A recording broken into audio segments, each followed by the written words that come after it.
Welcome to today's Board of Directors agenda meeting for August 13, 2019. This is our opportunity to review the agenda for our formal board meeting that will be held on August the 20th, 2019. Today is my pleasure to issue the following proclamation in honor of the retirement of Dr. Sadie Mitchell. This is a bit of a personal privilege. I'm going to come down, actually. Yes, it means you are in charge, Vice Mayor. I'm not going to read in totality because Dr. Mitchell has known me since I was a young kid. Yes. And she knows a lot of my secrets, and I'm very grateful she's kind of kept those tight-knit for quite some time. Just between me and you. Just between you and I. As we all know, Dr. Sadie Mitchell's been with the Little Rock School District at various levels, from teaching in the classroom to the highest levels of the administration, not only under Dr. Poor, but many other superintendents. And so, one, I just want to make certain that you know from the bottom of all the city directors how much you've had an impact on our city's future. I'm a proud product of the Little Rock School District. You played a pivotal role in my life, and I'm grateful for it.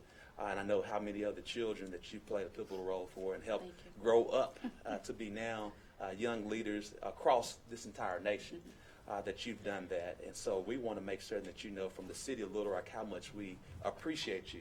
We know now that you have gone on to greener pastures as you're now a retiree, but we're glad that you also still stand connected to the Little Rock School District to kind of help us with some monumental things as we move forward, focus on education, and as we continue to invest in our city's potential, which are our children that are part of Little Rock School District. So we want to say thank you. Thank you. We want to say congratulations. Also to let you know that today we proclaim to be Dr. Sadie Mitchell Day.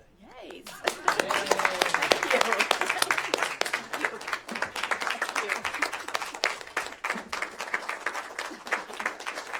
We're going to take a picture of it.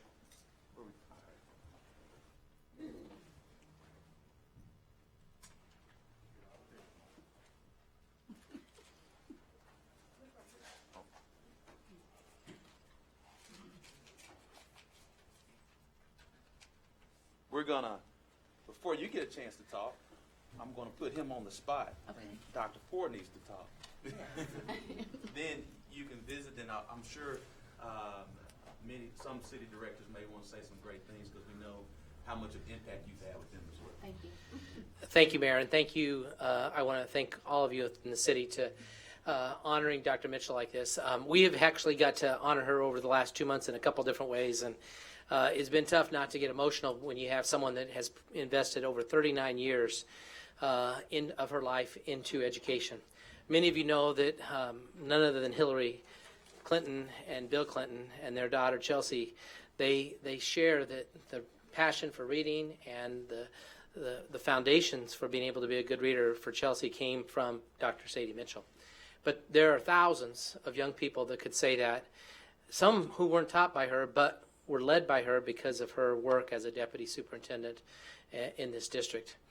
It is a tough person to lose in terms of a cabinet type level position that's been just right there with me the whole time.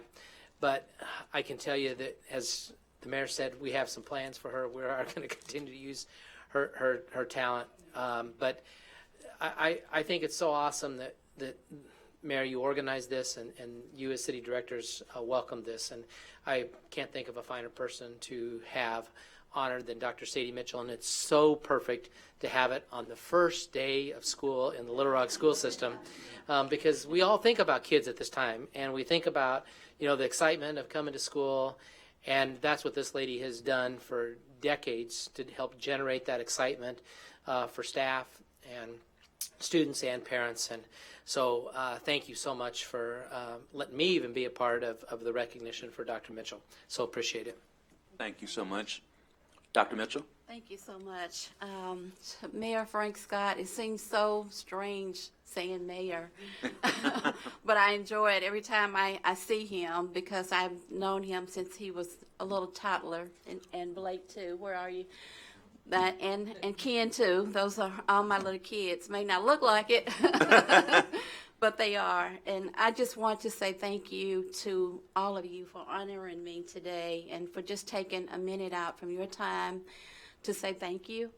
It means a lot, to work for 40 years, Little Rock School District. I've been the assistant to 16 different superintendents and interims, and I've enjoyed every moment with each one of them. I've learned a lot, and I've become a stronger woman because of my experiences.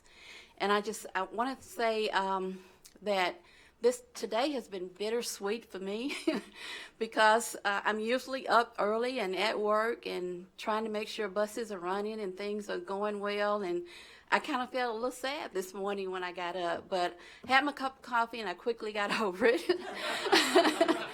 But I made sure that when I went through my Facebook page that I liked every single parent who had posted their children getting ready for school this morning, all the way from pre-K to the college level. Parents are very proud of their kids, and we're proud of them too. But I do want to say thank you. Kathy, I love you. I've known Joan Adcock since my first day as a principal at Cloverdale Elementary School, and she and I worked well together in Southwest Little Rock. I was thinking this morning, Joan, when I got up, about the Southwest Little Rock Christmas parade, the first one that I went to. And she and Omar Jacovelli, who was a board member at that time, really helped me make it through my first year as a building principal.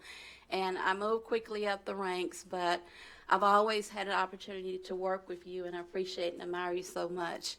And I just want to say thank you to all of you again. I am looking forward to working with Mayor Scott and Mr. Poore on some future adventures with the Little Rock School District and transitioning our schools, and I'm looking forward to that right now. I'm grateful to God for giving me such a rewarding career in the Little Rock School District and in education. I have retired from my post, but I have not retired from working with children. That would be a lifetime experience for me, and I am looking forward to that. Thank you so much.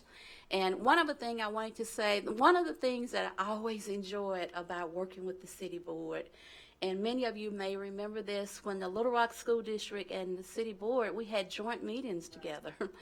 And I always enjoyed reporting to you all the wonderful things that we had going on in the Little Rock School District. I know you're not doing that now, but it may be something you might want to think about as we work in our partnership together in the future. So thank you so much. Thank you, Dr. Mitchell. Director Wright, Dr. Mitchell, you may want to, I'm sure we're going to shower you with even more praise. Okay. I just want to wish my sister in Christ, Yes. we are church members, Godspeed and a happy retirement. And I know how you felt this morning when you got, man, and then you drink your coffee, look about and kick your feet up, you know. That's going to last for a while, but then you're going to get antsy. And I just want you to know how much I appreciate your support over the years that I have tried to bring stability to my neighborhoods and the community out there by having structured opportunities for the children once they leave school. And I had no doubt that they were in good hands with you, and I never have one time tried to do your job. I said, Dr. Mitchell says she needs this, then that's what we need to do. But when they get out of school, then we got to have something here in place. And the West Central Community Center is there after many, many years of hard work. And now we have our after-school programs for elementary and middle school. And we have our sports we start with babies 3 years old. And you have always supported me in that. She always made sure every school got our flyers, that every school knew about our registration, and we were able to go in and talk with the principals and the teachers to get these kids into something that was stable. And I really appreciate you for that. And I thank you so much, and I'm going to miss you. And she was my really support network down there, and I'm like, okay, I gotta start all over again. But that's okay. I'll figure it out. I always do. But You will thank be in you. good hands. Thank you so much. You're welcome. Thank you. I'll see you Sunday. Thank you. Yes, ma'am. Director Richardson. Yes, thank you, Mayor. I want to echo your point about this being a bittersweet moment.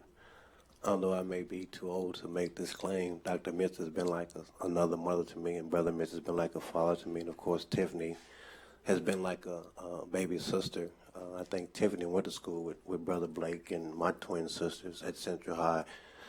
And for me, it's always, I like hearing us say something positive about our public school system. I think we receive unfair criticism a lot of times, and I think she's been a jewel in our community, institution in our community, and had an impact on not just like a lot of students, but adults as well. And I think we're blessed to have you here, not just in the school system, but in the city in of itself.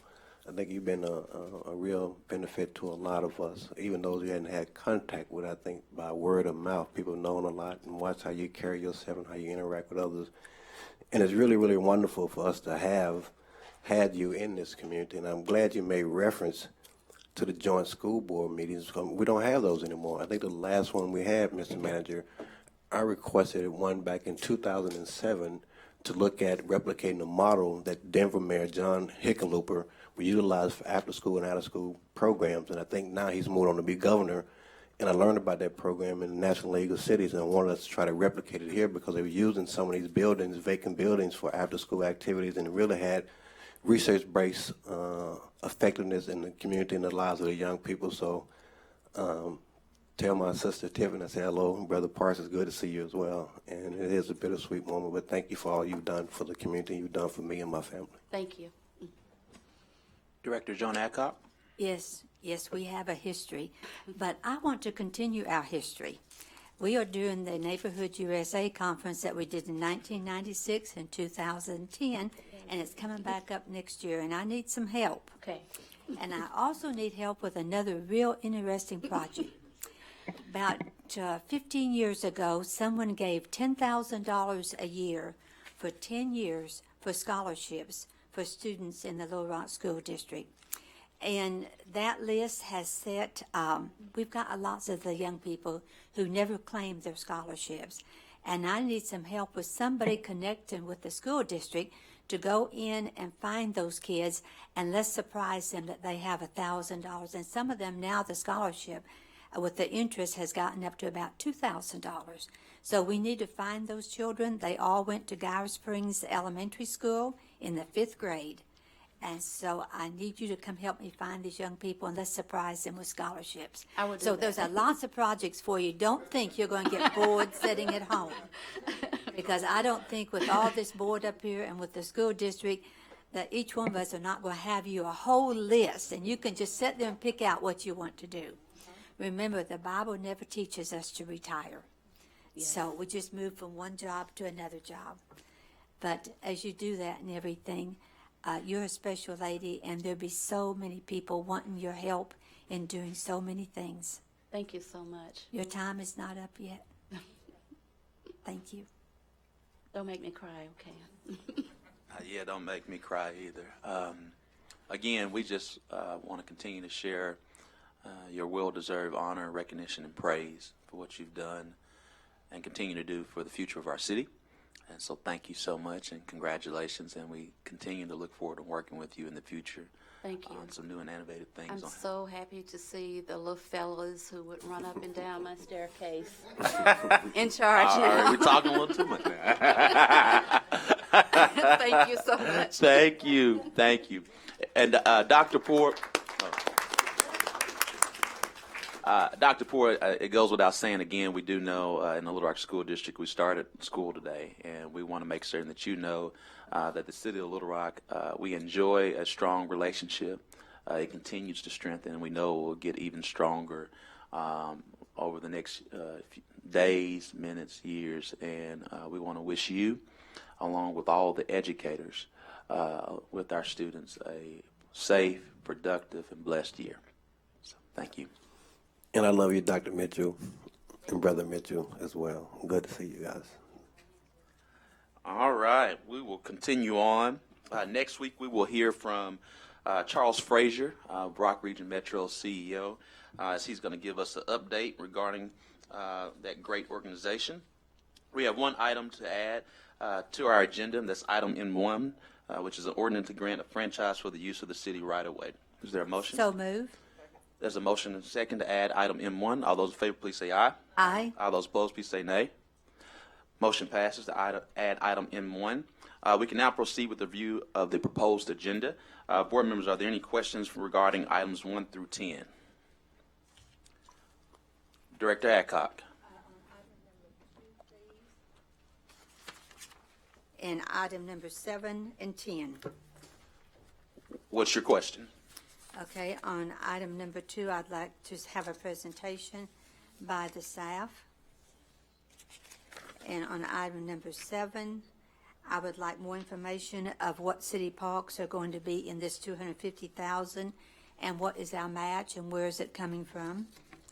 And on item number 10, I just need more information about this $350,000. So for item number 2, that's just to set the public hearing. Okay. That should address your question. That's what item 2 is for. In regards to item 7, Okay, let me ask a question on that, please. Mr. Moore, we just received this whenever we came in, where evidently there was some agreements between the neighborhood. And so when we're looking at the public hearing, will these items already be in that, or will we have to put them in that night? Director, we received it at about the same time that you did. And there's an issue of a moratorium that we weren't aware of. So we'll look at it and make a determination how we proceed on the 3rd. Okay, thank you. Director Adcock, your question for number 7 again? Question number 7 is, I would like a presentation on that. It says that city parks are going to receive money from this grant, and I want to know which city parks are going to receive these funds. Director Ecker, if you would please approach.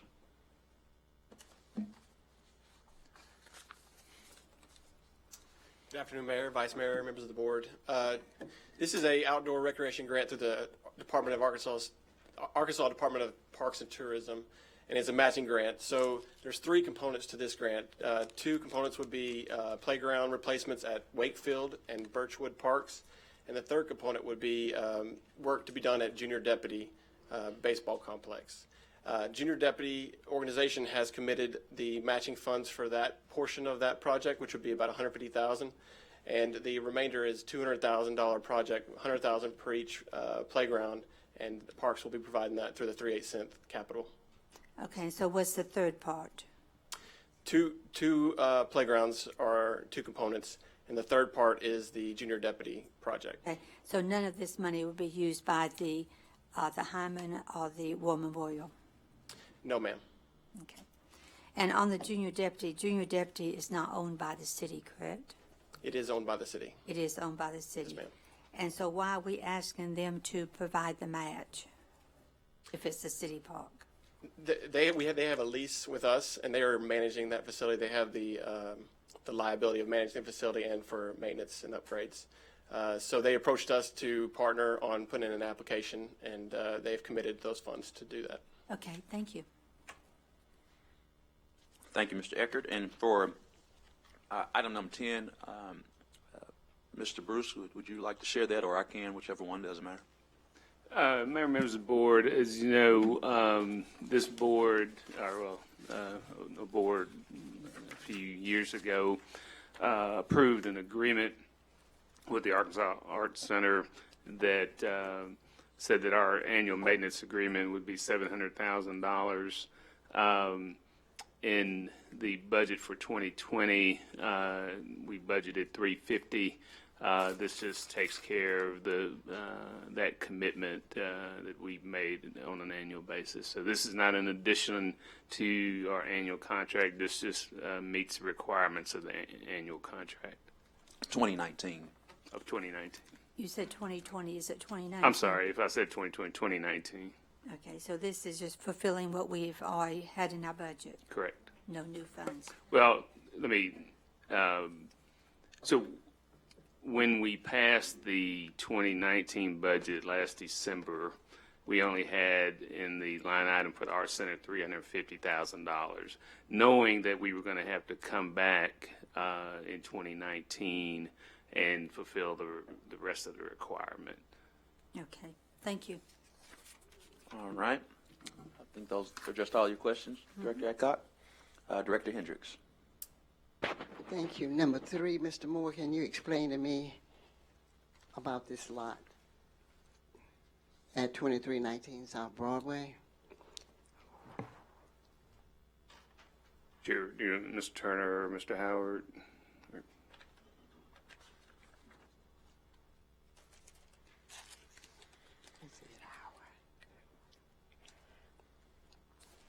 Mayor, members of the board, yeah, this is a property on Broadway. It's the lot between where Sam's Barbecue and that they've donated to the land bank.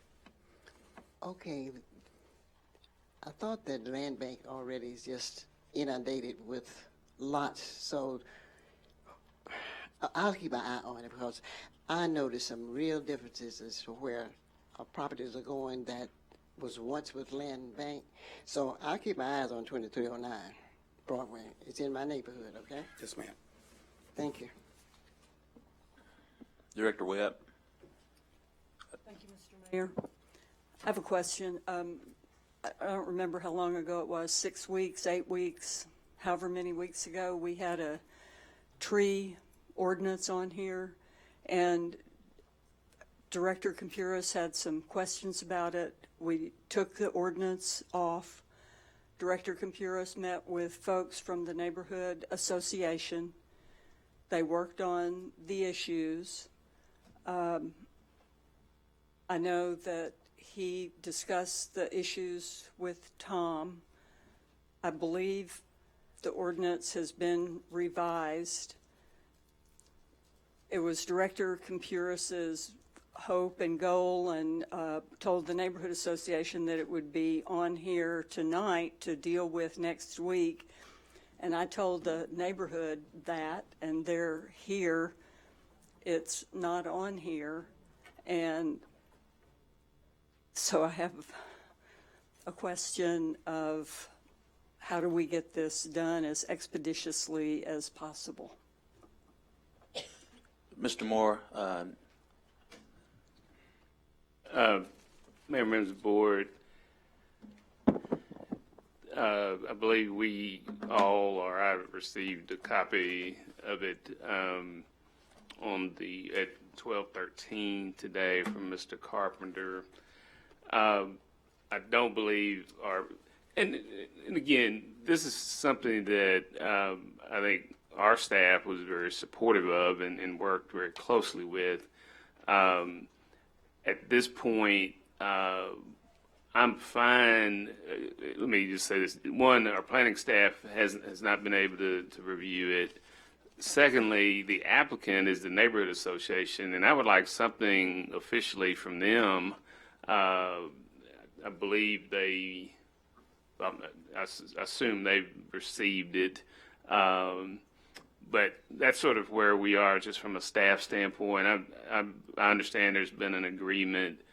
We haven't been able to really go through it, but more importantly, the applicant, we'd like to have something official from the association, and if we get that, I don't mind adding it. So if we get that, we'll be able to add it for next Tuesday. Correct. Okay, thank you very much. Thank you, Mr. Mayor.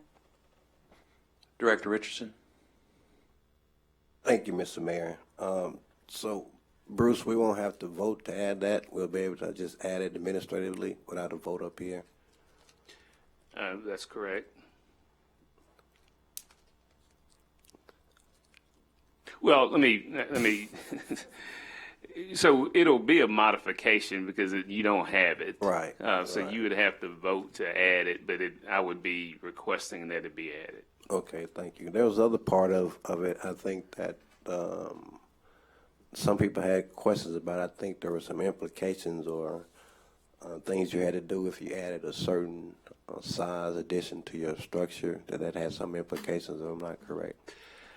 Again, and I understand, and a lot of that, I think as Dean said, neither side is just totally happy, so it probably is a good thing. But again, I haven't, since we get it at 12:15, and then we've been in meetings most of the afternoon, so we'll get through it and hopefully get something from the association. Thank you, sir. Director Hines? Bruce, I would love to have a copy of it, post haste before the weekend. Because I'm looking at my emails from folks. I want to make sure that we're in opposition to it the first time, and I want to make sure that they're aware of what the changes are and what's been brought up. Sure, we'll just send out what we receive from Tom. Thank you. Thank you. Seeing no other questions from items 1 through 10, or board members, are there any questions from items 11 through 14? Director Adcock? I was going to ask if Mr. Turner would please introduce the new director of the Land Bank so we can all meet her.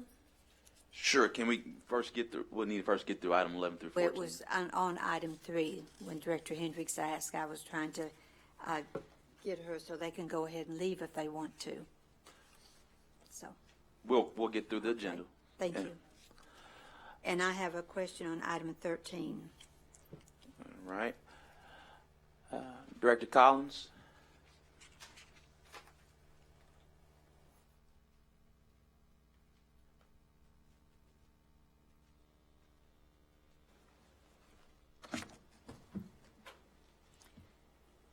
Jamie, the address here is 8122 and 8124 Stagecoach. Where exactly is that? Scott, if you'll bring up the zoning map, it kind of gives it a little more general location. If you remember, several months back, the board approved a plan development for event center just on the south side of Stagecoach. Mm-hmm. This is on just the north side and just a little bit to the west or to your left on the screen. Is where that is. It's one of the remaining properties that was annexed into the city decades ago and come in as R2. And so it's been operating essentially just in a non-conforming state. It hasn't really changed the use. It's an auto repair business. They're looking to keep the same uses that it's had in there. This is just recognizing what's out there with it, and I think they're adding a C3 use to it. Okay, and what is the C3 use going to be, do you know? Well, it's what it's doing right now, auto repair business. It's more of a higher intense commercial, kind of like a contractor business to go in there, but no outside sales, aspect of it. Well, it says building material sales open. So what is building material sales open? Well, like I said, it's the contractors they're able to sell, but like on a C4 is the outside display for it, kind of like the auto sales, and so they can put them out there. They got to bring them back. Okay, I guess I'm concerned that I know the people with the event center is spending millions of dollars to make that some place special and everything. And then across the street, we're going to have a car repair shop and then outside building materials that have to be moved in every night. Well, it's, let me explain a little more detail. It's not like they're moving them out into the right of way. It's, it's kind of as you see in an outside yard sale type thing behind an enclosed area that they'll be using that as. That's just a proposed use. That's not what is actually out there right now. Okay, thank you. Vice Mayor Wyrick, then we'll come to you, Director Wright. Thank you, Mayor. So when you said event center, that kind of confused me because the event center is way west of where we are here. This is close to I-430. The event center is closer to I-30. Well, I apologize. I thought it was that vacant property that's just the little house right on the south of it. Now, I don't, there's an event center. I don't know about it. But, so at this location, is this where they're already making granite and also doing car repairs at the same location? Yes, that's auto repair place and then a granite place in the back of it. That's where they've been doing So that. the granite probably is the C3 sales. That's the outside, display, but it's not listed specifically for the C4 granite. is outside display. This is C3. Well, Or is it C4? What is the? It is C3. 3C, okay. C3, okay. So, I didn't know you could do outside display in C3. I thought that would be C4. C4 has been primarily for use in outside display, like a rental company, that's putting the equipment out there for display out along the right-of-way.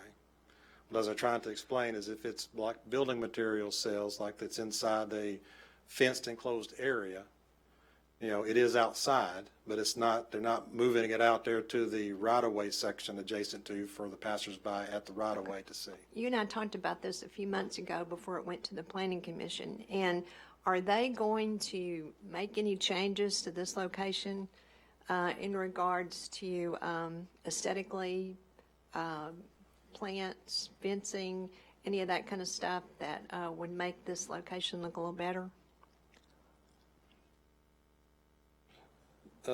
They are proposing to improve some areas as they improve the development for that. So they'll be underneath the same requirements. So as any non-conforming use comes in, they don't instantly have to bring everything up to code around their entire property. It's what They will have to bring it up to They code? won't. It's whatever they add to the building or add to the parking area. One of the requirements that we requested is that they would have to, they don't really have a good parking area in the back. All right. That they would need to bring that up, to code. Now, that can be done several ways, like the gravel contained area, especially if you're in the top of that granite operation. You may not want necessarily asphalt, but they would have to bring portions of it up to code, but not the entire site based upon the development. Okay. So are they going to bring granite to the front of their business and then take it back into the business? Is that what you're talking about, building materials? No, they are going to just have it on site. It's not something that gets moved out to the right-of-way and then moved back. It's just on the site, Outside? outside, So in an enclosed area. I really am confused about the zoning. Sounds like to me this ought to be something besides C3. It ought to be C4 because that's open display. Well, I can write a little bit better explanation for that and Okay. and All send right. it to everybody. It's kind of I'll send some pictures with it so you can kind of see visually what that looks like. More of a C4 outside display sales as to what we're talking about. I think that would better explain it, in a picture. Okay, thank you.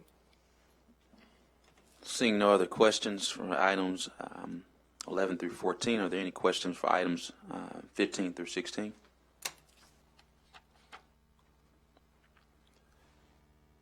Director Adcock? 15 and 16, please. Director Collins, if you would come to discuss item number 15. It's Housing. housing. I'm sorry. Mr. Turner or Mr. Garland? Mr. Garland it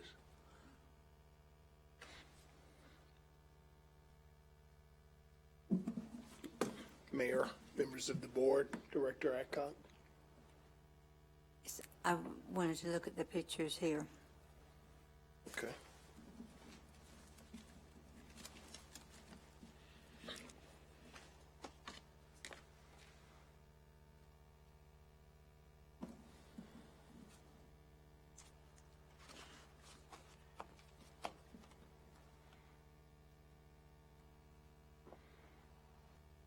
Mr. Collins, we haven't had any people to object to these being on here.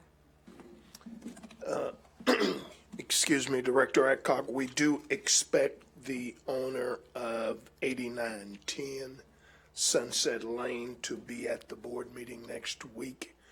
If you'll look at your slides, we gave you a September 18, 2018 appearance. That's when the board gave the existing owner an extension. We also included a 2019 exhibit showing the lack of progress. I had remembered when they was up here before last time that we gave them more time, but they haven't done anything on it. Not at this point, Director Adcock, Okay. but we do know that they will be here. They have contacted my office as well as the field supervisor When was it that we looked at it last time? at the September 18, 2018 board meeting. I'm sorry. And their permit expired January 30th, 2019. We gave them an additional few days to try and reach out to them. We successfully completed a follow-up inspection about 2 weeks ago. Okay. And it's not at the state? No, ma'am. If you'll look at Scott under the first 3 or maybe 4 slides will show you what the structure looked like when you granted the initial extension. And the last 4 slides will show you what it looks like today, being 2019, that is.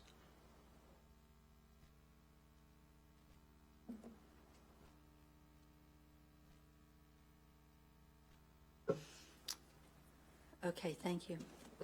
Director Richardson.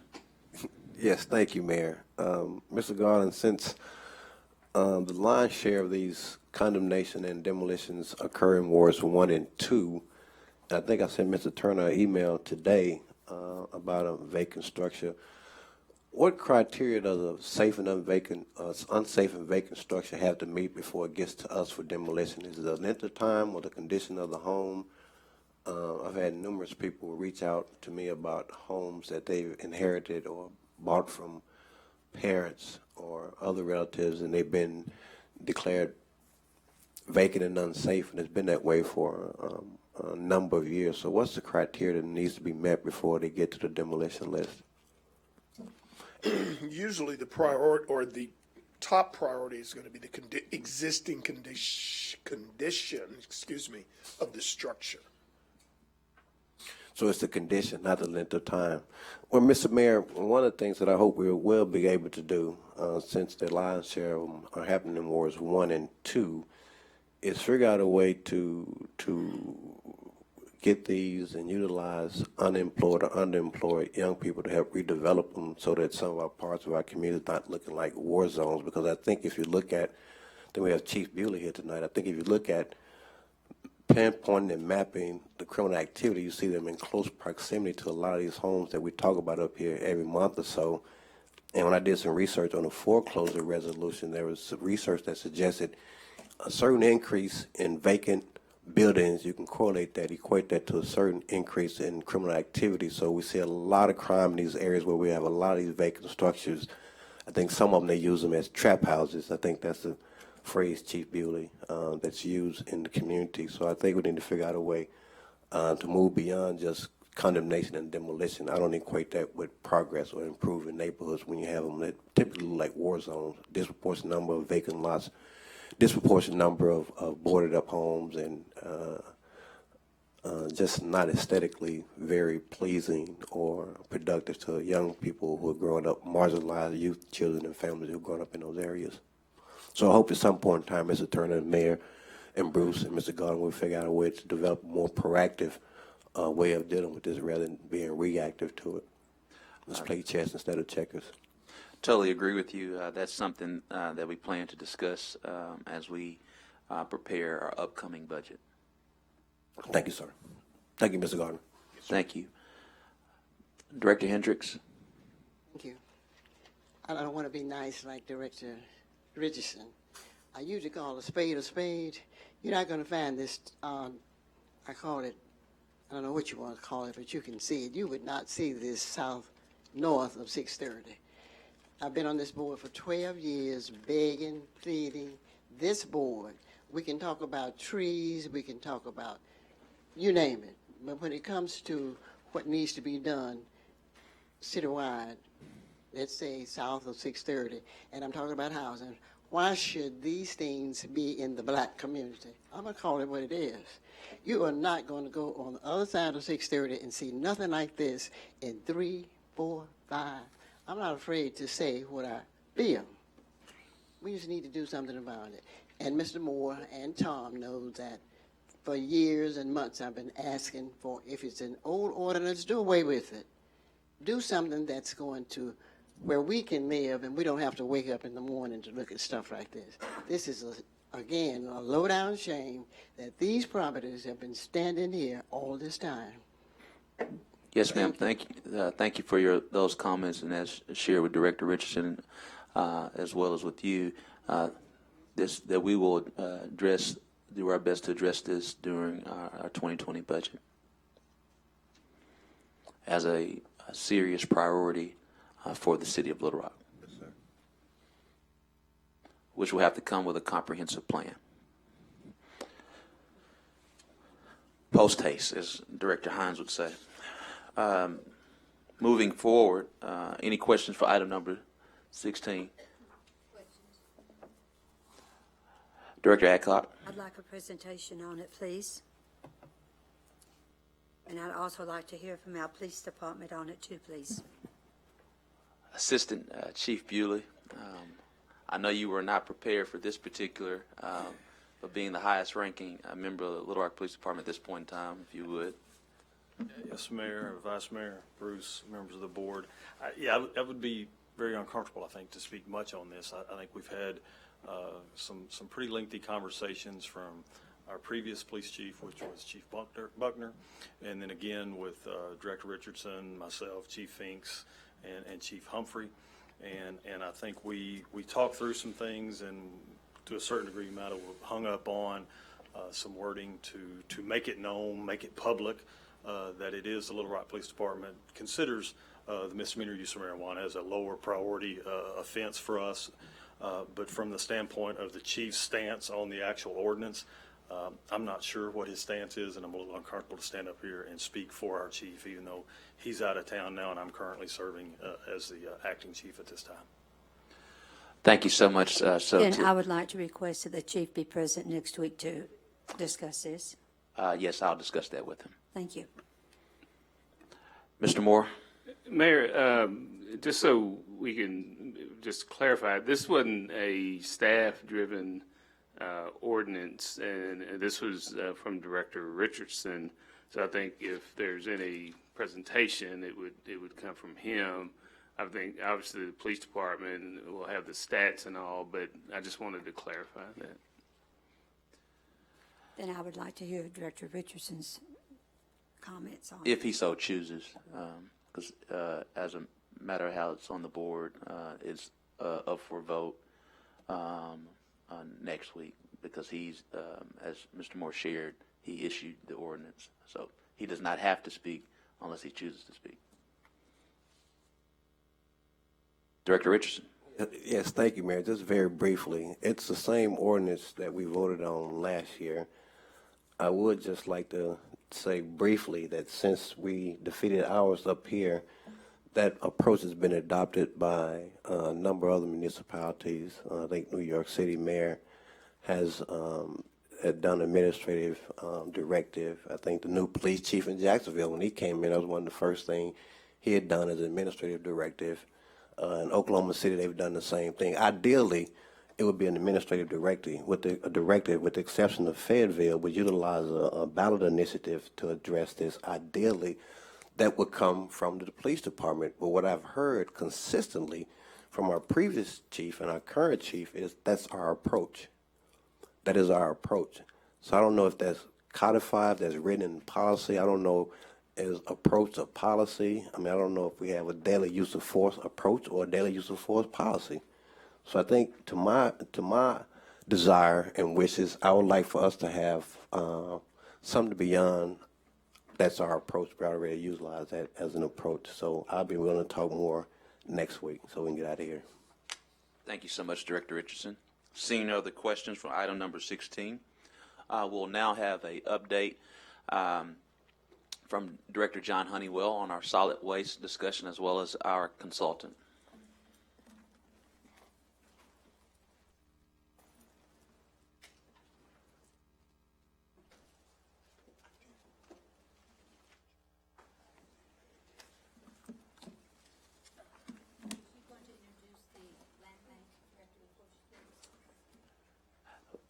Sorry about that, Director Adcock. You're correct. I apologize. Director Turner, if you would introduce our new land bank director. Mayor, members of the board, we are pleased to announce Ms. Ruby Dean as our redevelopment administrator. She's a longtime state employee with Arkansas Development Finance Authority. She used to be the multifamily manager of the tax credit program and bond program. And she also has been working with us out at West Central. And so we already had someone with the city that had the skills and ability. And so we're pleased to have her in that role. So she's already a part of our family. Yes. And you guys used to work together. Yes, we did. You see great talent and bring it on, I see. Mayor Scott, members of the board, I am very delighted to be here. Very delighted to be here, and a pleasure to meet all of you here at the board meeting today. And I look forward to working with you all. And I've hit the ground running on the major projects. Thank you. Director Wright. Yes, ma'am.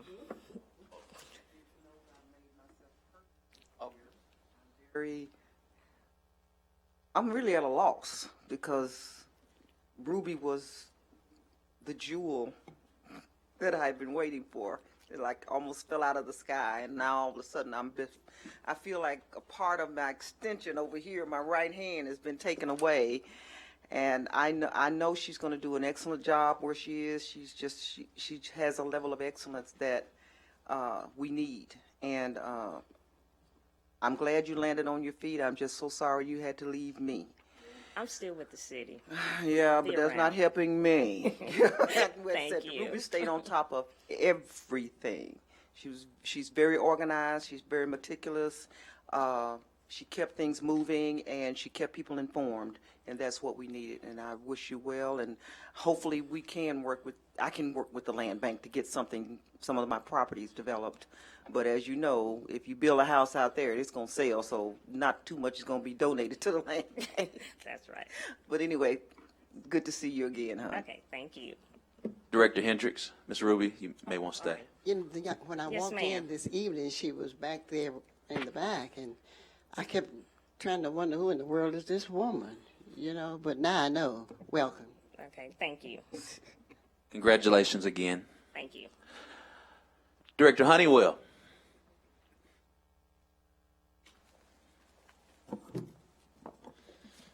Good evening. I guess we're honored to be, the first item that's on the new,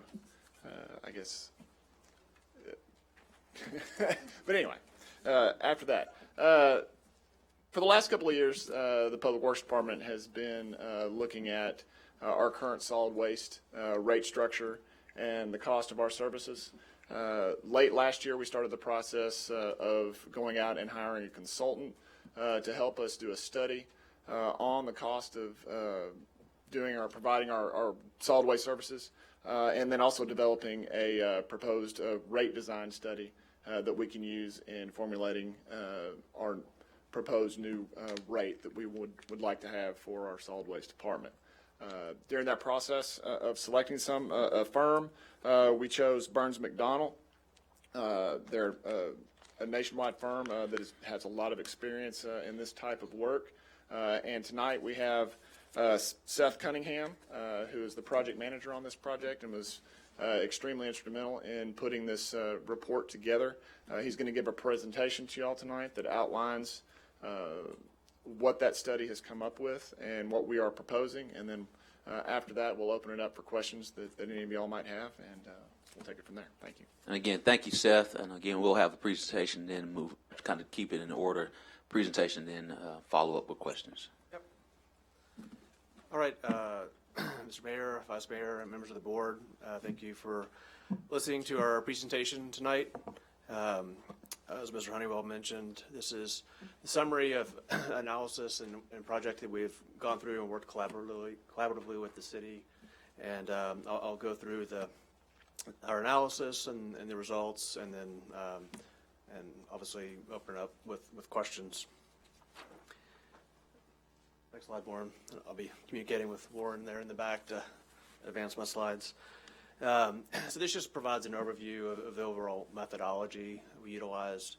So kind of have the three orange boxes here, kind of the three major kind of phases of the study. The initial part of it is collecting a bunch of data from the city in terms of financial data, operational data, staffing, equipment, budgets, just really get a kind of a data dump from the operation to better understand the operation, and then came here and held a kickoff meeting with city staff to go through a lot of key issues and questions that we had, and went through a lot of the budget line by line to really understand all the various costs that go into operating the solid waste operation.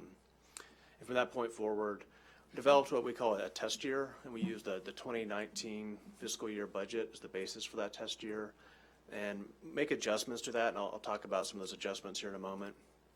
But we want to take out things that might be one-time expenses, so we're developing a 10-year forecast of expenses, so we don't want one-time expenses to be forecasted out 10 years. And then we allocate the cost to what we consider cost centers. So for example, residential refuse, residential recycling, the yard waste collection, those are each cost centers or services that are being provided. And then finally, we look at the cost of providing service and look at rates to recover that cost of service. And all along, engaged with city staff and provide some draft analysis to them for review and get feedback to come up with where we're presenting tonight. Next slide, Warren. So some of the key adjustments that we made for this 10-year forecast was starting in 2020, we added some additional collection crews and drivers to really make up for or to allow the solid waste operation to be adequately staffed. Right now, I think when there's one person out sick, they're down a route.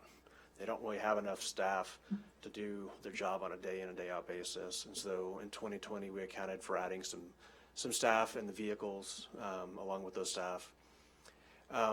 There's $250,000 that has not been previously included in the solid waste budget for the 311 system. And so over a 10-year forecast, 250,000 times 10 years, that's $2.5 million that now needs to be recovered through the solid waste rate that didn't have to be recovered before. There's always contributions toward future cell development at the landfill and other capital activities. But in particular, just due to the geology of the site out there, there's a more expensive cell development coming towards the end of the 10-year forecast. So enable the department to pay cash for that higher capital expense, we started to include some additional contributions toward that future cell development. And then just ongoing cost increases, inflationary type cost increases for fuel and operations and people were also part of that forecast. So a few other considerations I wanted to just make sure aware of is, one of the key things we're looking at is maintaining a minimum 15% balance in the operating account or as operating reserve. And so when rates aren't sufficient to recover the cost, it starts to draw down on those reserves. And so when it starts going below 15%, that was a threshold we recognized from the city. I'd already mentioned this, but the significant increase in cell development costs, it's really just a particular area of the landfill that has to be developed, that has a lot of rock in it that normally doesn't have to be excavated. And so it just makes that part of the landfill more expensive to develop. And one thing I want to point out too is roughly 90% of the revenues generated by the solid waste department come from residential rates. And so that's really a big focus of the presentation. We also included in the analysis a continued support for the Bridge to Work program. All right, thanks, Warren. So through the analysis, this looks at the cost of service for a residential customer. This represents fiscal year 2020 when some of these adjustments take effect. So this shows of all the costs that go into the cost of service providing for residential, here's kind of a breakdown of all the services and what those costs are. And so does it make sense? And then the box in the lower left focuses on the top six. Does it make sense? Refuse collection is the number one expense that goes into that, but there's a lot of other costs as well. There's the yard waste collection, recycling collection, which is a private contractor that's under contract with the city. And number four is what we call administration. but of that amount, 78% of it is a general fund transfer. So it's not just administration, like oversight of the department, but also that includes fund transfers back into other city funds. And then the landfill disposal, paying for disposing of the material. And lastly, on that list is bulky collection. And the one thing I wanted to point out about the bulky collection, because we have a recommendation on this later in the presentation, is that we looked at a year's worth of data on the on-call bulk collection program. And there's approximately 60,000 households that the city provides service to, and there's about 41,000 bulk collections over that 12-month period. About 40,000 residents they didn't call in at all. They didn't receive no service. So what it boils down to is about 12% of the households in the city represented 68% of the bulk collections. And so, because there's about 12 or 13,000 households that just requested one collection, and then the remaining 7,200 or so requested anywhere from 2 to 28 collections over the 12-month period. So it's not equally distributed among households in the city. So there's kind of a lot going on in this slide, but the blue bars represent the total annual cost projected for the program from 2019 to 2028. The yellow bars represent the projected revenue based on the rates that are in place today. And so we're projecting and then the green dashed line is where the operating reserve or working capital reserve should be based on those expenses, and the purple projects, based on the current rates, what it would look like if no rate increases were implemented. And so we're projecting by the end of this year that the reserve would be close to its 15% minimum, and then if you're not collecting enough revenue each year going forward, that's going to continue to decline. And so obviously it wouldn't become, it's not possible for it to be that negative, but it kind of shows you in theory what that would do to that operating reserve. And you do notice right kind of in 2027, there's a slight kind of angle downward. That's where the cell construction that I mentioned, the more expensive cell construction hits. That's why there's a little bit of a more downward turn right there. The next slide shows utility rates in the city of Little Rock. And so the red line, what this represents is from 2008 to 2019, the cumulative percentage increase of the various types of rates. So the blue line represents the water rates, and over that period have increased a cumulative of almost 46%. The red line, I believe that's the water wastewater, 52%. The green line is gas. There's a slight downtick in that, but cumulatively about 22%. Entergy for energy, a little under 12%. And for solid waste, and really this goes back to 2004 for solid waste, there's only been one rate increase of 4.9%, and that was driven by really a pass-through on the recycling contract provided by a private contractor. So minus that pass-through on the recycling, there's really been no rate increases since 2004 for solid waste rates, despite increasing costs. The cost of trucks has continued to go up. The cost of operations continues to go up. But there's been a healthy balance in the past in the operating reserve. It's allowed some flexibility there with not increasing rates. So based on the analysis and trying to get to keeping the operating reserve at that 15% level or higher, the recommendations are to increase the single, there's a number of residential rates, but the primary rate is for a resident to have a single cart, which is currently $22.02, increase that to $28.90 per month. And all the other collection rates would increase proportionally.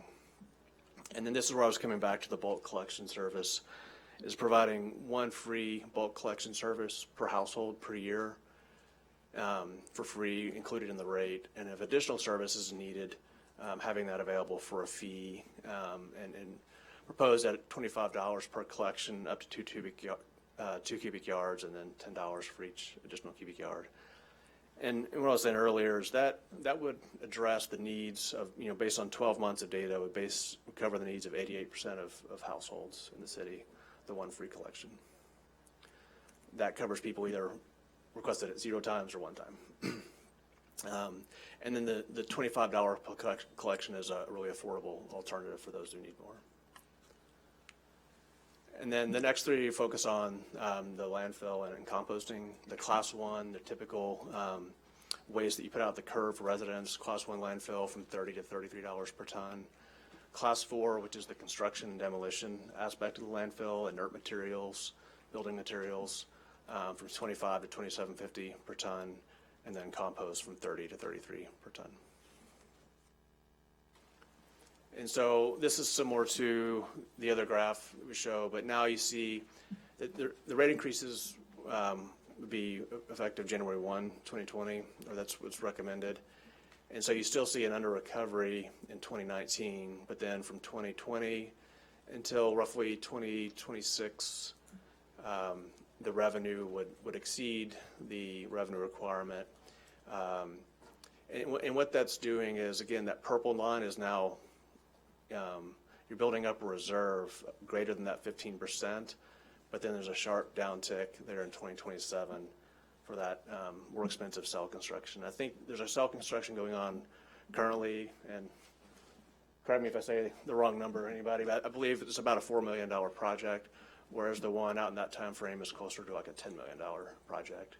So that's why if not set aside extra money, there wouldn't be enough in the fund to be able to pay for that with cash. Actually, go back one more.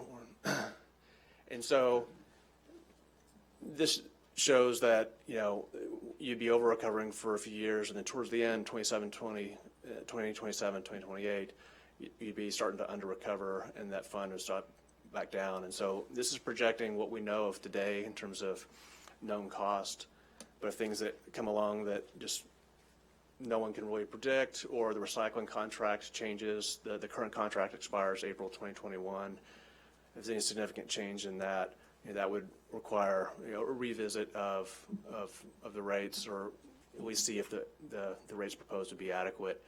And also at the end of this time frame, if everything would move along as projected, that would be the time you would need to start relooking at, well, what's the next number of years look like, and what do the rates look like at that time. Including our study, we also did some benchmarking. So this is a number of cities kind of located in kind of the middle part of the country.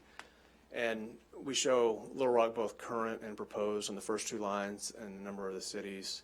And we looked at the services being provided, residential refuse, recycling, a separate yard waste collection. Because, in some cities they may say, we have yard waste collection and put it in your trash bin. That's not what we're calling yard waste collection. This is separate yard waste collection that's diverted from the landfill.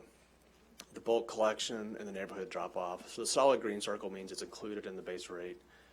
The open green circle is it's available, but for additional charge, and the dashes is just not available. And so, the city of Little Rock is the only one that has all of the services in the benchmark cities. And then Denton and Austin are higher than Little Rock. Otherwise, the city of Little Rock, or the proposed rate, would be higher than the other cities, but it's also the only city that provides all the services. And so it is on the higher end of the range, but it is a high level of service that's being provided as well. So in summary, the current rate and residential rate and landfill rates are not sufficient to fully recover the cost of providing the services. And we recommend implementing the rate increases discussed in January 1, 2020 at the beginning of the fiscal year. So the $28.90 for the single cart residential service, implementing the limitation on bulk collection, the $33 per ton for the Class 1 disposal at the landfill and compost, and $27.50 for Class 4. We do think that given the level of service that the rate is still competitive even after the proposed rate increase. And again, the recycling contract ends April 2021, And if you follow recycling in the news very closely, there's been a lot of issues with recycling contracts. I was just talking with city staff before this. Cardboard is now at the lowest that I've seen it. It's close to $30 a ton, which usually in a bad market, maybe $80 or $90 a ton. In a good market, $120 to $180 a ton. So it's really low. And so that's impacting recycling contracts municipalities have. So that's just out there and an unknown what will happen with that contract at that time. And that's ends the formal part of my presentation. I'm happy to answer any questions that I can. If it gets more into details of the operations, there's staff here as well. Well, Seth, and everyone that's been a part of Burns McDonnell, we definitely appreciate the time and the effort that you guys have put forth in helping our Public Works team to determine, Public Works and Solid Waste team to determine these proposed rates. We do appreciate you. I think it is good to note the party recommendation that you shared that this body has not had an increase in quite some time.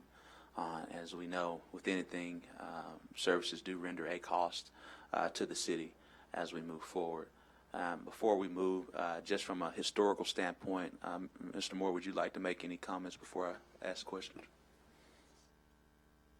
Just to echo your point, Mr. Mayor, again, 2004, the last time we raised rates, the board would remember we did see that rate increase a few years ago, but that was strictly recycling. So we've been able to do, and we've been able to add a lot of things that we weren't doing before we even raised rates, whether it's the sidewalk program or the right-of-way program or the bridge to work program. We've added those type of programs, all very neighborhood-based, without raising rates. But at some point, not only because of your special programs, but just your cost of service.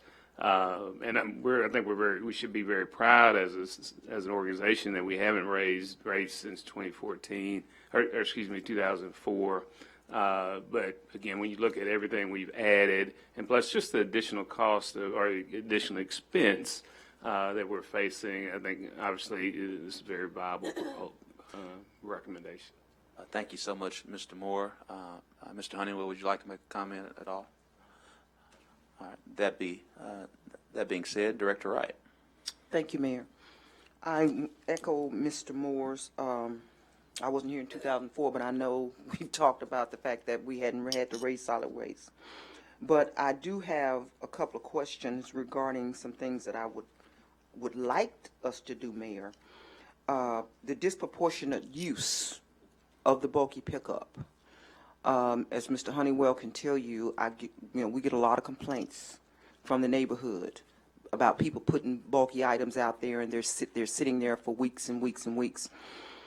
And most of these are rental properties where this occurs. I don't know about anybody else's ward, but I know in Ward 6 it's mostly rental property where this occurs. My homeowners are pretty diligent about calling 311 and scheduling a pickup. But what I'm having an issue with, Mayor, is when renters move out, if they don't pull it all out to the curb, the landlord will, and it's sitting there forever and ever, weeks and weeks. So the question I have, can we have a special fee in here for rental property, Mayor? Is that legal, Mr. Carpenter? Well, let's first just address, definitely appreciate your thoughts on that. Well, I got a couple others. Oh, okay. Well, let's go. What we'll do is let's get through your questions. Okay, that's one of them. Yeah. Can we do that? And then is there a way for small and minority contractors that do business with the city that have to use our landfill to dump, is there a way to give them a reduced rate as a small business that's with a contract with the city now? Say if they're doing cleanup or they're doing renovation work, is there a way to put this in there to benefit them where they, I mean, I don't know what a class 4 is. What is that? So class 4 would be, like, for example, I know it was a topic earlier, like building demolitions. If that Right. material, those houses were demolished, that material would go to class 4. It's inert materials. Right. Things like, it's not going to be like food waste or things that organically break down. It'll be wood, concrete, cement, concrete cement, other kinds of building, it's called construction and demolition. Well, I got it. Yeah. Could we possibly add something in there that would help them? Well, I want to make certain all your questions are asked, and then we can That kind of I'm answer. putting that question out there. Yes, ma'am. Okay. I'm writing down. How, and once we do this, one free collection per year with additional service, how is that going to affect the appearance of the neighborhood? Because I'm having a real problem Yes, with ma'am. these bulky items. I've been running around last week and Monday and some today looking at these sites that I'm having to make notes on to turn in. So that's a question that I have. We're already having a problem with these bulky items. How is this increase going to affect us? And then I think those are my So what I'll do before Seth, what I'll do is to answer your question about the appearance. Myself, John, and Mr. Moore have been in conversation with how we can do a better job of enforcement on certain things. And so what we will always remain to do is maintaining that we will be a clean city. That's a top priority of ours. And so we will continue to pick up as it relates to the bulky items. We will pick up, but if it's an unlawful pickup, we will cite and fine to curb behavior. And I think it's good to note that 88% of the citizens of Little Rock only use a bulky item once anytime. So that's the rationale by having one free item. Mm-hmm. But there's 12% in the city of Little Rock who abuse it. Mm-hmm. And for those, we will now begin to change behaviors because we will cite and fine, and we will make certain that those behaviors change. And because in other large urban cities, I think we should also note that while Arkansas is a small state, Little Rock is the large urban city in this state, and we have to have a behavior that all will be clean in this city, and we won't stand for it. So I think Okay. that addresses that question. In regards to I think that also addresses disproportionate use of bulky items as well. We will look into your thoughts on the small minority and reduced rate. I don't think that's something that we commit to right now. I think this is a discussion, but I'll allow John to come share some comments about that. But what we want to do right now is just really kind of let you know the hard work that Burns McDonnell has done to present. But that is something that we're writing down to address. Well, also too, I passed by a site this morning where somebody cut down a tree and it's got the whole half of the street of the side area just lined up with these big hulking pieces. Is that going to be their one-time pickup, or can we charge for that? Excuse me. Technically, that is something that's addressed from the yard waste perspective. Those are oversized yard waste, so we'll actually go to them and provide them with a cost based on the volume to pick that up. And Good. if they decide they don't want to pay that cost, it's their responsibility to remove. And if they don't remove it, it then becomes a code violation where they can be cited and processed through Thank that you. system. Thank you so much, Director Wright. I was going to mention one thing on the bulk. Sorry. Okay. When we answer, Okay. we'll move on. Okay. Move on. Director Adcock, Yep. you satisfied Director Wright? Did you want me to address I can address the small business, the discounted rates for city contracts. That is something that we currently try to do. That's something that I know that we had a situation in the past week where there was a contract put out that did not include that, but that's something that's going to be alleviated and corrected in the future, where we're going to ask any departments that are doing contracts where it involves demo or any work or material that's going to be taken to our landfills, that they come to us so we can, number one, know about it, make sure they have the correct procedures and processes within their bids and contracts, so the contractor's aware of what the agreement is before they bid on a project. And that way it'll be included in all the contracts that the city's doing for city business that involves taking material to the, But regardless of who the contractor is, they all will have that opportunity to have that reduced rate. I appreciate you moving in that direction. However, I really do wish there was something you could do about this particular situation, since the actual contract is the same that this contractor used for other work that they actually did get a discount on. So they actually bid the job expecting the discount. Then we're told they couldn't get it. And as I understand it, we're up into the thousands here at this, trying to dump this stuff. So, Director, I don't know if that's. Director Honeywell will discuss after the meeting, address the concerns of Director Wright. All right, Director Webb. Thank you, Mr. Mayor. And Director Wright asked some of the questions, just a couple quickly. When we were coming up with the $25 charge for bulk or suggested charge, and some of these cities that have lower typical rates than we do, but that charge for bulk every time, is that about an average charge that you would find in other cities? Bulk is probably the one service that varies the most city to city. So it does really vary quite a bit. I would say that that's typical for a city. It would be very low for a private company that provides that type of service. It's a national service they offer, so I don't know if they offer it in Little Rock, but there's like a national solid waste company that offers a bag you can buy at the hardware store. You can bring it to your house, fill it up, and call to haul it away. That would be multiple times more expensive to do that than paying a $25 charge. So $25 is still a very, for that type of service, is a very affordable charge compared to if you were to call up a junk hauling service, say, hey, can you come by my house and pick this stuff up? It would very most likely be much more than $25 for that service. No, and I thought it was really reasonable. One last question. I know that the recycling contract is not up till April 2021, and know about the current issues with cardboard and various things like that. And of course, we did lose glass recently because there has been a tremendous amount of interest in glass over the last few months from constituents. Wanted to at least bring that up tonight and see if we had discussed that, if you all have discussed that in the last few weeks as part of this overall presentation. With residential glass recycling, the city is currently working on a request for proposals to put out for companies to provide us at least bids on what they feel it would cost for them to provide curbside glass recycling.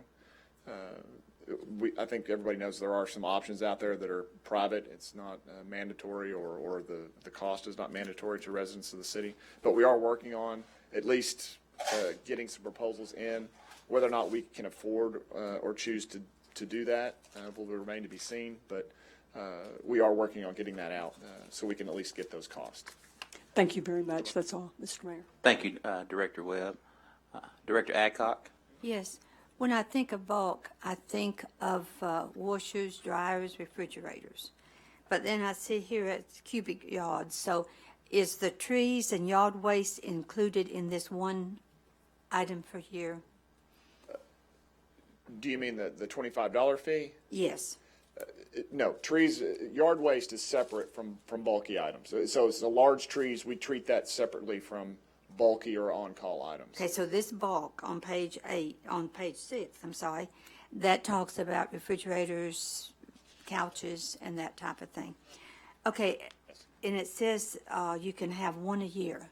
So we have a rent house that people move in and out of. There may be 6 people in and out of that house in a year. So that address may have had one pickup, but this person may not have had. So is there any way that we can change that where we will know what person had the pickup and not the address? That's going to be very difficult to track. We would prefer it be attached to the address because in that scenario, let's say we assume someone's moving in and out, but let's say someone's just bringing stuff in from somewhere else and putting it in front of that house. But they say, oh, we had a renter move in and out. We can't confirm that. That's why we want to keep it with the address. You get one, and if your tenant changes over, then the person that owns that property or it's worked into that rate of the rental of that property to pay a fee if they decide to put all the stuff out on the street. We'd prefer that they don't do that and take care of it themselves and don't put it out there for the city to have to deal with. Okay, on your trees and your yard waste, address how it will be handled under this. So if it's just regular yard waste, that function doesn't change. We're still picking it up every week like we always have. It's when you get the very large trees that are outside of that 6-foot length and 6-inch diameter that our current code says is what your yard waste limits are. That's when we'll go to those property owners and provide them with a cost for us to come and remove it, which is typically a lot better rate than they can get from the private industry. Okay, how about storms and other disasters? Well, when it comes to, I think we would prefer, when it comes to yard waste, if we're going to be picking up gigantic trees and that kind of stuff for free, that it be something that's some kind of declared disaster, not just a big storm. A typical Arkansas thunderstorm blew through and happened to knock over some trees. For us, I don't know that we consider that a natural disaster. Many years ago when we had the big ice storm, when we had so many tree limbs and all big trees that fell down, that was declared a disaster. We actually had federal government come in and declare it a disaster areas where we had the opportunity to have reimbursement and everything. That was when we set up, this is all storm debris, and we tracked it and we were able to get reimbursed. That's where we look at stuff that's storm debris. If it's a tree that gets blown over by a windstorm and they want to set it out at the street, we'll provide them with a price. But they are going to have to pay for that service. Okay, recently we had a problem in Southwest Little Rock of a utility company cutting limbs and stuff off of trees and throwing them in the backyards of people, and the people had to move them out to their street. So in those cases, I can't see a citizen being responsible for paying for that waste to be hauled off when it was a utility company. So, well, and that's maybe a unique situation, but if they are in that situation, please contact us if that's going on. We can communicate with those utility companies and try to get them to come back and help remedy that situation. And also, if it's just limbs that they're cutting, typically those are going to be within the parameters of what we require them to be, that we'll be able to pick them up either with typical weekly yard waste. We may have to do it with a knuckle boom, so it's going to take a little longer to get that picked up, but we will pick that up. It's when we're talking about the big tree trunks and very large trees that a tree service comes in and potentially takes down and just leaves at the curb. That's what we're talking about, having to ask the property owner to pay for that service. okay, when they pay, is it on their water bill? What we're going to propose for the $25 fee, that will be done through the water bill. Okay, on the ones that you're talking about, on the trees, are we doing that now on the water bill? Typically, we can. We, in some way, leave that up to the property owner. If they want to pay us directly, we'll do that, but we can also bill them through their water bill for the large tree pickup. The way I look at page 7, that we're going to be back here in 2028 or before then, probably 2026, looking at another increase. Since there has been so many years since we had the last one, was some thought given to make this one a little bit larger where we're not back here in just a few years asking again? We had talked about a lot of potential scenarios and thought this was kind of the right balance. That being said, we could analyze, a longer-term option, but it would be a higher number. So we're trying to strike the balance of the amount of the increase versus how long that it would project to keep the fund balance above 15%. John, if you can update Director Adcock. It is a 10-year rate study, so it would be 10 years unless something just unforeseen would occur. But we would not propose coming back for a rate increase unless it's something to do with an outside. The recycling contract is vastly different, where it's a pass-through cost. It's not something that we're getting as part of our operations of doing the solid waste services. So it'd be 10 years before we would come back. We were comfortable with that time frame. When you start projecting out, like Seth said, further into the future, sometimes it's a little harder to project that, and it's also going to raise the rate now in order to cover that further distance into the future to keep that fund balance where we'd like to keep Okay, it. because on page 7, the way I look at this, in 2026, which is only 7 years, we're not going to be even up there with revenues and requirements. Yes, ma'am. But you can see along the top, the blue and the yellow columns where the blue starts going below, where the blue starts going above the yellow. But the purple line that you see, the actual reserve balance, that's actually increased enough where we can offset that deficit in revenue. It covers that through the 10 years. And then we do the large cell construction is where you drop back down. That's at that point is when we'd want to come back and look at 2029 through 2039. What is to the see where we're cost at of with opening another cell? that. The one we're building right now is about a $4 million construction cost. The one that is proposed for 2026, 2027 timeframe, we are right now estimating that in the $10 million range.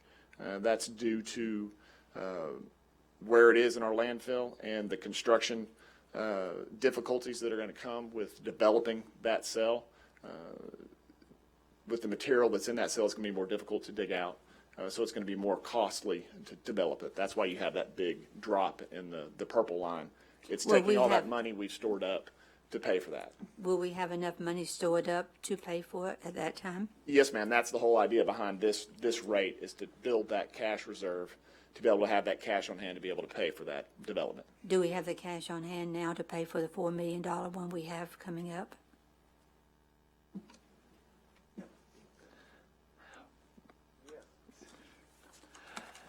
Yes.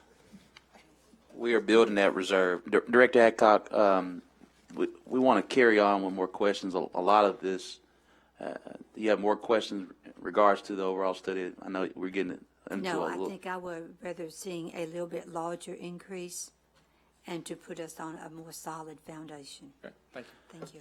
Thank you, Director Adcock. Vice Mayor Wyatt.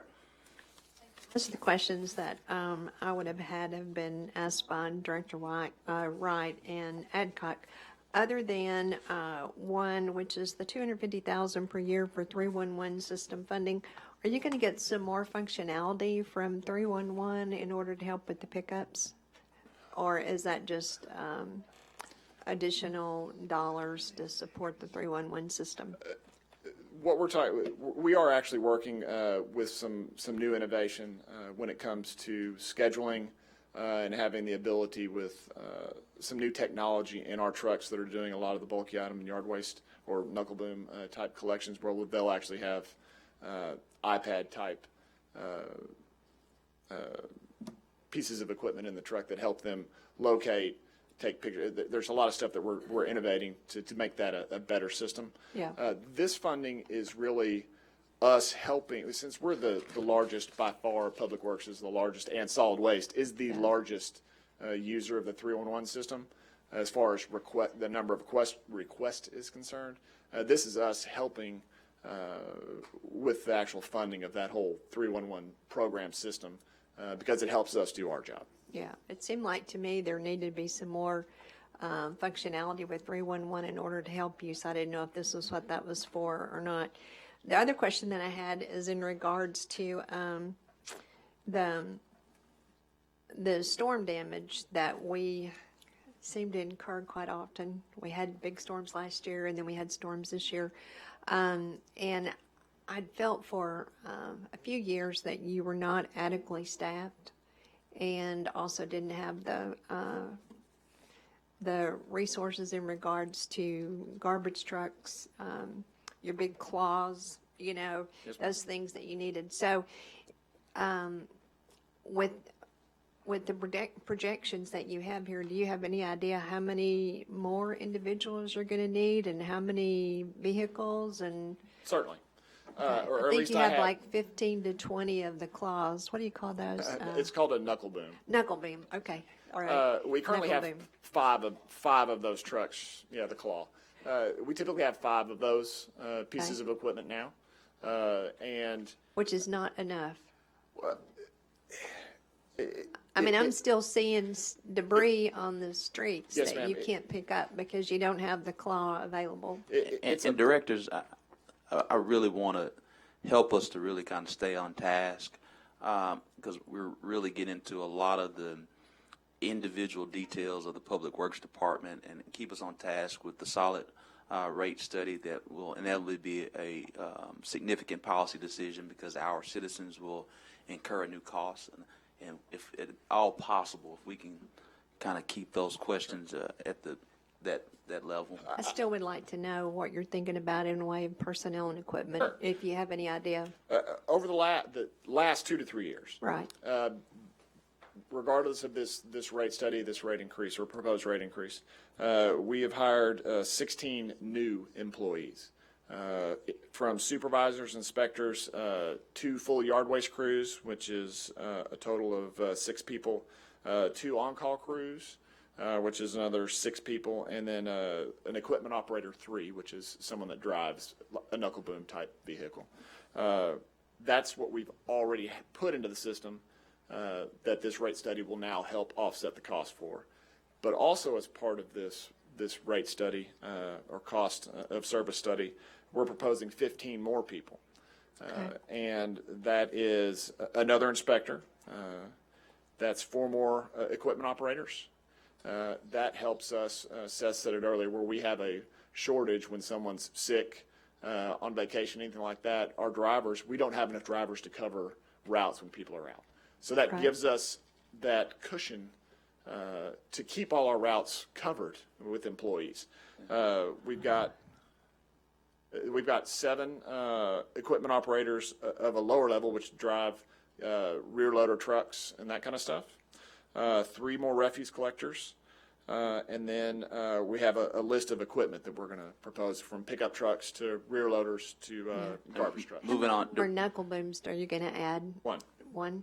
Okay. All right. All right, guys, let's keep to the solid waste study. A lot of these questions are included in the 2019 budget, and also if there are these suggestions for the 2020, that'll be great as well. But we want to really stay on task with the solid rate study. Director Hines. John, I've got 3 questions, so hopefully we can wrote them short. So on the $250,000 per year for the 311 system, is that new funding or is this a reallocation of where the funding's coming from? When your rate study guy was talking about it, he talked about it being allocated.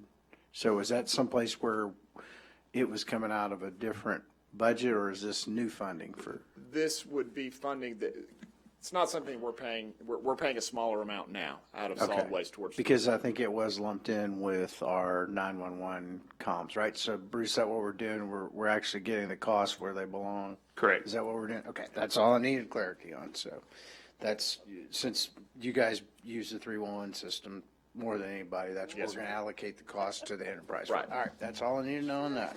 I just wanted to make sure that's what I was reading and hearing. Are we going to address the cost? You talked about increasing the single cart residential rate from 22 to 28.90 a month. And then are we going to increase the cost for somebody that has a second cart? And I'm going to, before you get there, I think we don't charge enough, because if you look at it, yeah, it doesn't cost us anymore, really, because we're already there. It's picking up the can.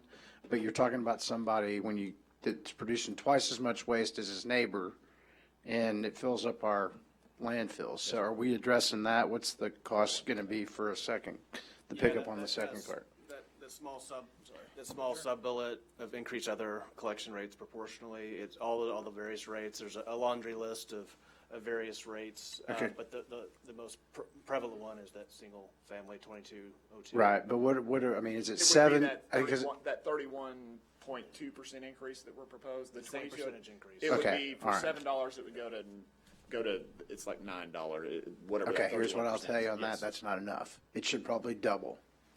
But I'm just telling you, we can if take you're that into gonna, consideration. we're all trying to be conservationists, recycle, and you're getting a free pass for creating twice as much waste as your neighbor. I don't think $7 to $9 is not enough. You want to discourage somebody from producing as much waste or filling up 2 cans, charge them more. I think you're getting, you talk about the guys abusing it may not be that huge an increase. How many people have second carts? I know there's a bunch of folks in my neighborhood that have them, so I may not be the most popular guy. And the other comment I'll have is that glass recycling's on everybody's minds, and if we're going to do a rate study and rate increase, I think we should include glass recycling in this whole, do it all at one bite. Yeah, that's one thing I wanted to stress. This rate increase does not include Right. any money for glass recycling. That would be an addition on top Right. of this. So, and I'm telling we you, don't from a think it will be policy inexpensive, standpoint, so- you're asking me as a policymaker, I'd rather get all this done at once. Sure, I don't I want to understand. come back for another bite at the apple, like we're at another $2 or $3, whatever it is a month. I'd rather get it all at once. That's all I got. Thank you so much, Director Hines. Director Hendricks? Thank you. I'm looking at Burns and McDonald. Is that your agency? Okay. Then I want to ask, you said that annual cost increases of personnel. Does that include those persons, I guess I'm talking to Don, that I have encouraged to strike? Would that be these folk that you're going to give a rate increase to? Would they be included?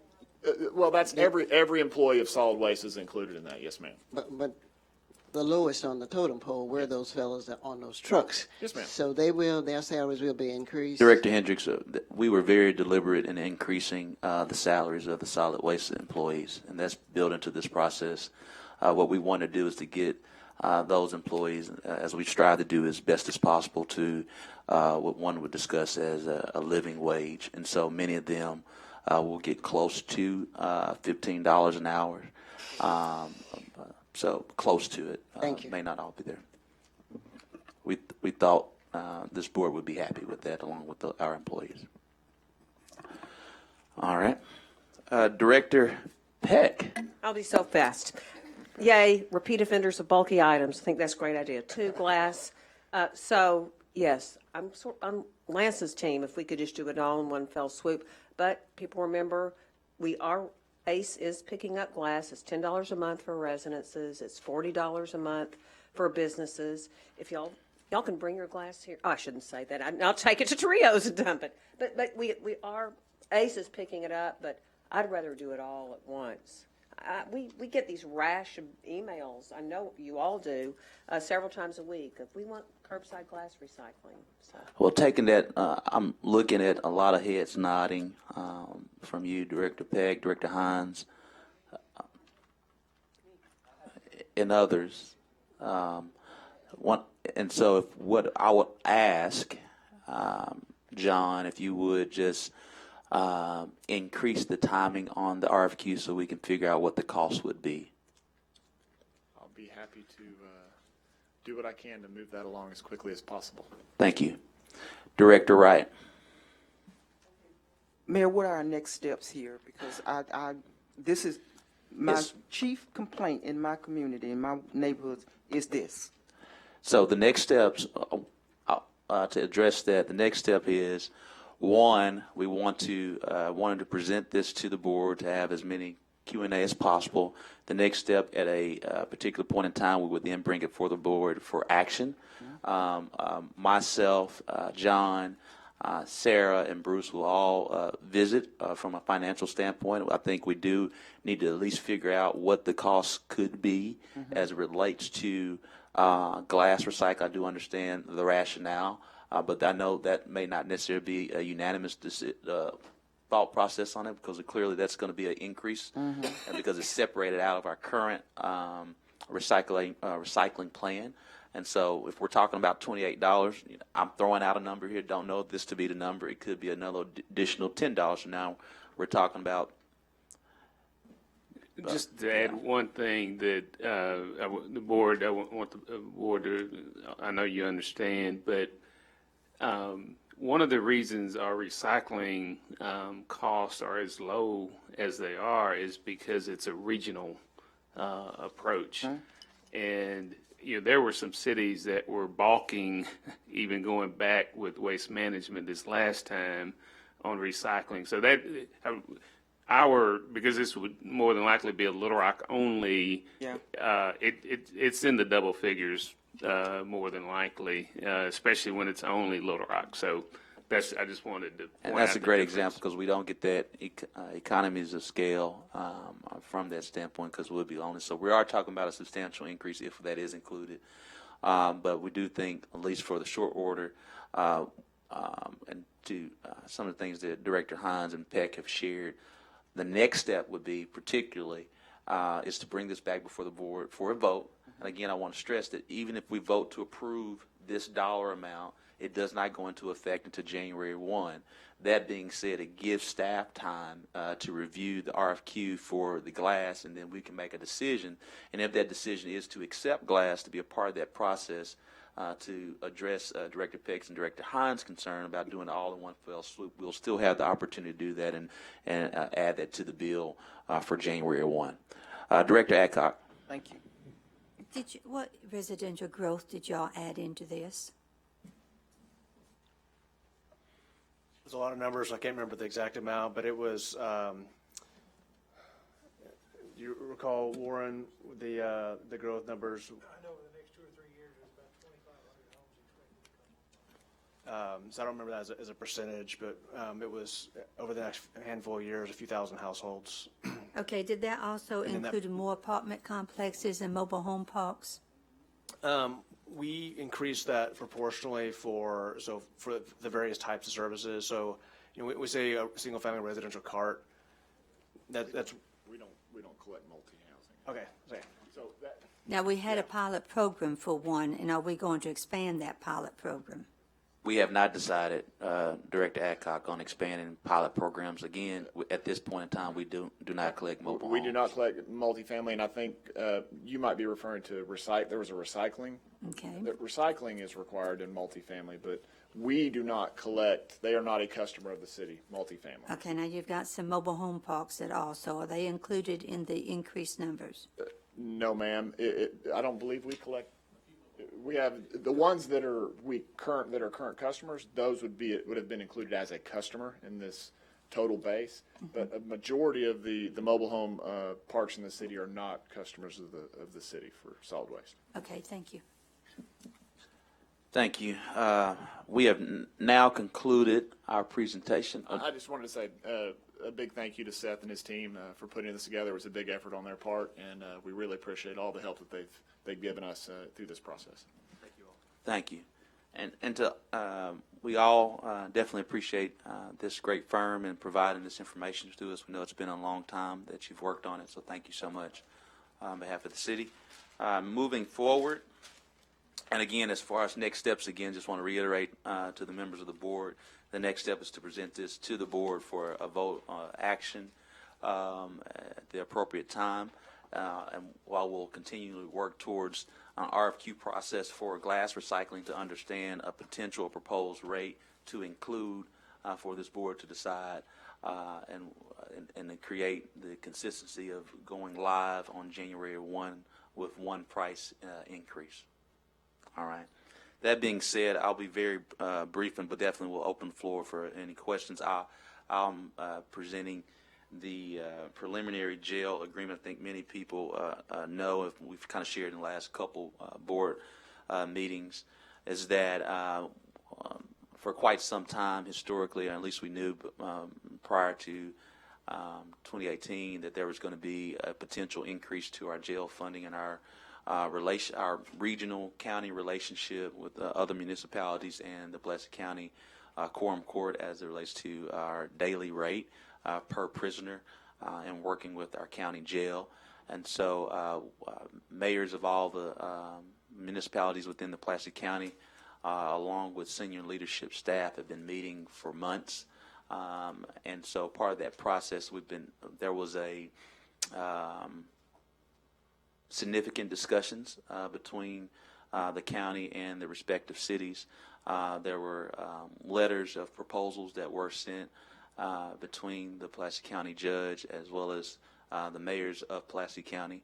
And on Sunday night, we reached an agreement with Pulaski County Judge Barry Hyde. We were on the agenda for today, actually at 6 o'clock, as that was shared with you as well last week. But due to reaching an agreement with the county judge, that agreement includes this, a 25% increase to the City of Little Rock budget, which is roughly $500,000, and a 25% for the other respective cities as well. for a period of 1 year. So this relieves pressure on our city for the 2020 budget. I can tell you that Sarah is very relieved from that standpoint to some extent of the unneeded pressure of a potential jumping from 1.9 million to close to 4 million in our city's budget that we would have to identify for 2020. And during this period of time, the respective cities of Pulaski County, along with County Judge Barry Hyde, will identify an independent auditor to determine, verify, and set an accurate daily rate moving forward for 2020 and beyond. And so once we identify that rate, that'll be a part of another agreement. But for 2020, it'll be the 25% increase. And so we have a year deadline. And so it's preliminary because we have to receive all of this in writing from the county judge to extend the current contract that we have, and wanted to make certain everyone's aware. Any questions? Director Hines? Mayor, I appreciate us getting this put to bed. What exactly are we getting for our rate increase? Because one of the biggest conversations I had with the county judge at the beginning of the year when this was on the horizon was, you know, I don't mind paying more for the jail, but when we don't have beds to put our criminals in, then it's fruitless just because they're operating costs. And so I guess the question is, devil's in the details. What are we getting for that 25% increase? And those details will be discussed once we receive this preliminary agreement, and we'll be in discussions to kind of refine the new procedures in this year process. I will share that the county judge, as well as getting a new tracking system to kind of help the county with their own determination rates, as well as it will be combined with us. We do share that there are some things that we need to make certain of. As with anything, we can only control what we can control. And when I share that, meaning we can't necessarily dictate to the county judge how he or she will utilize their revenues. But we do know that this is part of our share that we have to move forward with versus the serious contractual constraints that could have led towards a lengthy litigation between the county and the municipalities, and this was an effort to work in an amicable fashion with our partner in the Pulaski County as we move forward. But we definitely do share your concern that as we increase, there should be some, as a client and a partner, that certain things have to be upgraded. And Mayor, did I also read in the paper that part of this process is a independent audit, so we get a good number? Because I know that the concern from you and our staff was that the numbers that the county was giving us, they couldn't prove them. You know, and I'm a trust but verify guy, so I think hopefully if we get that done, I think we'll be all right. Yes, sir. Thank you. Thank you so much, Director Hines. Any more questions? Seeing none, a motion to adjourn. We got a question from Director Adcock. We all got a email this week from a Dale, the last name is Pekar, and I Director Adcock, could you repeat that? Yes, we all got an email this week from a gentleman named Dale. The last name was Pekar. I'm not for sure how he pronounces it. I asked Mr. Carpenter to check it because I remember, I think it was the end of last year, that Camac Village came to us and wanted to use our dispatch. And we approved the use of our dispatch by Camac Village. And some of the questions asked that night was how this would impact the residents in the Heights and the Hillcrest area. And we were told it was just going to take the dispatch. They was going to answer our calls, and then they would dispatch them to Camac Village. What this gentleman told us, that was back several years ago, that Camac Village closed up their fire department, got rid of their fire chief and their firemen and their fire equipment, and that Little Rock has been doing all the call answering in that area. This is a concern to me because a gentleman on his last sentence said that if they was on a call in Camac Village and a call came in our Heights or Hillcrest area, that they would have to stay in Camac Village. And I just don't think that that is what we meant to do by letting them have dispatch through the city of Little Rock. So, Mr. Carpenter, I'd like for you to look further into this and get information for us. And is that contract about up, or how long was that contract, or is it just forever and ever? And Director Adcock, just to interject, and on behalf of Tom at this point, what we plan to do, we are aware of that particular email. Myself, Chief Hubbard, Bruce, and Tom will all get together to kind of address those issues. There's a lot of intricate details into that, but we will get you a memo as soon as possible. Good. I think that we need to make sure that our citizens are taken care of first. That's always our priority. Yes, it is. Thank you. Thank you so much, Director Adcock. Motion to adjourn. All those in favor, please say aye. Aye. All those opposed, please say motion adjourn.